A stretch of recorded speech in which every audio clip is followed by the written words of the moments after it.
এই যে বাথরুমের ব্যবস্থাপনা যা দেখতে পাচ্ছি অনেক চমৎকার। আশ্চর্যের বিষয় হলো এটা অনেকেরই জানা নেই।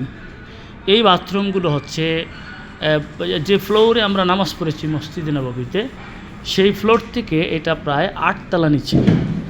দুইটা এক একটা মানে যে তলা আছে, এক একটা তলা প্রায় আমাদের বাংলাদেশের তলা হিসেবে 4 তলা পরিমাণ হয়। 3 তলা তো হবেই, প্রায় 4 তলা পরিমাণ হয়। এই যে সিঁড়িগুলো উপরে উঠতেছে, এই সিঁড়িগুলো দিয়ে আমরা একটা অনুমান করতে পারি আমরা যে এটা আসলে কতটুকু পরে। এই যে কতটুকু এখানে গাড়ি পার্কিং আছে। এই 8 তলা নিচে গাড়ি পার্কিং আছে। এই যে গাড়ি পার্কিং, এই যে রোড, এটা কিন্তু 8 তলা নিচে দিয়ে এই গাড়িগুলো চলাফেরা করছে।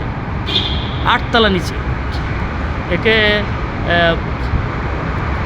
এগুলো গাড়িগুলো নিচেই ব্যবস্থাপনায় এক জায়গায় ছিল, গাড়ি পার্কিং নিচে হয়। 8 তলা নিচে সেখান থেকে এখন আমরা উপরে উঠবো, দেখবো যে কতটুকু পরে। যে এখানে আমাদের প্রায় বাংলাদেশে অনেক ভাইরা আছে যারা নাজাফতের কাজ করেন, পরিষ্কার পরিচ্ছন্ন কাজ করেন, মাশাআল্লাহ।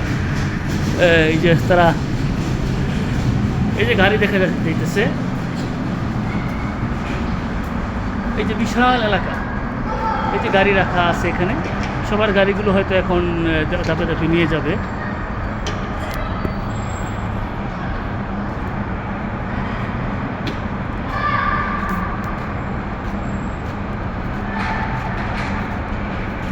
ভাইটা এটা কয়তলা নিচে ভাই? এই জায়গাটা এটা কয়তলা নিচে? একবারে নিচে বলতেছে, একবারে নিচে মানে আমি আন্দাজ করেছি এটা প্রায়, হ্যাঁ হ্যাঁ, এক একটা ধাপ 4 তলা পরিমাণ, তাহলে এটা 2 তলা, 2টা ধাপ নিচে এখানে, তাহলে 2টা ধাপ 8 তলা নিচে এই ব্যবস্থাপনা। এটা আশ্চর্যের একটা বিষয়। এইদিকে সিঁড়ি দিয়ে ওঠা যাবে, আর আমরা এখন উঠবো এই যে বৈদ্যুতিক সিঁড়ি দিয়ে উপরে উঠে যাব। এই যে একবার উঠতেছি, এইভাবে করে দেখেন কত উপরে সেটা।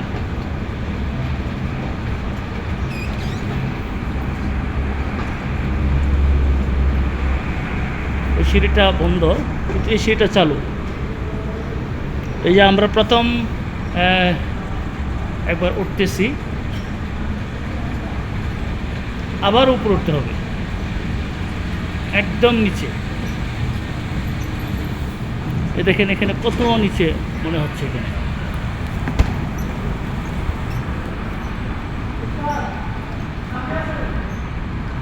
আরেকটি ধাপে আরও উপরে উঠতে হবে। এগুলো সব বাথরুম এবং গাড়ি রাখার জায়গা। মসজিদে নববীর এটা যেই যত প্ল্যান, যে মানে কত চিন্তা ফিকির করে এই মসজিদে নববীকে সাজানো হয়েছে, এটা বোঝা বড় মুশকিল। আমরা কিন্তু ওই যে আবারও দেখলাম যে গাড়ি পার্কিং, এই তলা তো গাড়ি পার্কিং দেখা যাচ্ছে। যারা মসজিদ নববীতে আসি নাই তারা আসলে এগুলো বুঝবো না যে সেটা আসলে কত ব্যাপক ব্যবস্থাপনা আল্লাহ তাআলা নবীর পাক সাল্লাল্লাহু আলাইহি সাল্লামের মর্যাদায় এগুলো করেছেন। এদিক দিয়ে গাড়ি পার্কিং, আর এদিক দিয়ে হলো রোড। যে আমরা একটা সিঁড়ি দিয়ে উঠে গেছি, আবার এই সিঁড়ি দিয়েও কিন্তু আমরা আবার উপরে উঠবো, আরও 4 তলা উপরে উঠতে হবে আমাদের প্রথম ফ্লোর পেতে হলে। এই যে দেখতে পাচ্ছি এখানে রোড, এই যে গাড়ি দাঁড়িয়ে আছে, এই যে গাড়ি চলাফেরা করতেছে। 4 তলা আমি মাটির নিচ থেকে প্রথম 4 তলা উঠেছি, এখন আবারও 4 তলা উঠতে হবে একদম ফ্লোরে যেতে হলে, যেখানে সকল মুসল্লিরা একসাথে নামাজ পড়ে, সেখানে যেতে হলে আরও 4 তলা উপরে ওঠার জন্য এই যে সিঁড়িতে উঠলাম। এগুলো দেখার মতো বিষয়, না দেখলে কেউ বুঝবে না যে এত বিশাল ব্যবস্থাপনা মসজিদে নববীতে রয়েছে। আলহামদুলিল্লাহ, আল্লাহ রসুল সাল্লাল্লাহু আলাইহি সাল্লাম একবার কষ্ট করেছেন, সেই কষ্টের ফল আজকে আমরা ভোগ করতেছি।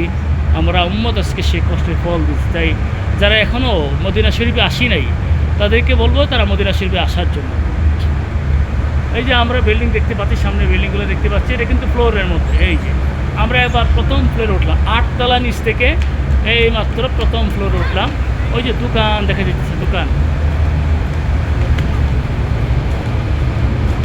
এই যে দোকান, বড় বড় হোটেল আমরা মাত্র দেখতে পাচ্ছি। এর আগে কিন্তু আমরা এই সকল হোটেলগুলো আমরা দেখতে পারি নাই। এই যে বড় বড় হোটেলগুলো একদম উপরে আসার পরে আমরা দেখতে পেয়েছি।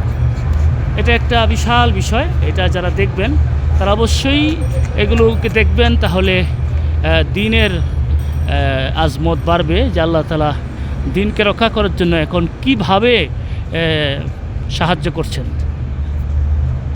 মসজিদ নববীতে যারা আসে নাই তারা সবাই আসবেন। এই যে বিভিন্ন জায়গায় এরকম থাকবে, এগুলো হচ্ছে আপনার বাথরুম। প্রত্যেকটা বাথরুমের নিচে এইভাবে ব্যবস্থাপনা রয়েছে, প্রত্যেকে যে আরেকটা বাথরুম। এই যে এখানে আরেকটা বাথরুম আমি একটু জুম করে দেখাচ্ছি। এই যে আরেকটা বাথরুম, অনেক দূরে কিন্তু আমি জুম করে কাছে বোঝা যাচ্ছে। এটার নিচে এরকম 8 তলা। আর এই যে মানুষ এখন চলাফেরা করতেছে, যে যা আমরা দেখতে পাচ্ছি এখন মানুষের চলাফেরা, এটা কিন্তু মাটির একদম প্রথম তলাতে মানুষ এরকম ঘোরাফেরা করছে। এর 8 তলা নিচে হচ্ছে বাথরুম, গাড়ি রাখার ব্যবস্থাপনা। 4 তলা নিচে আছে, আবার 8 তলা নিচেও আছে।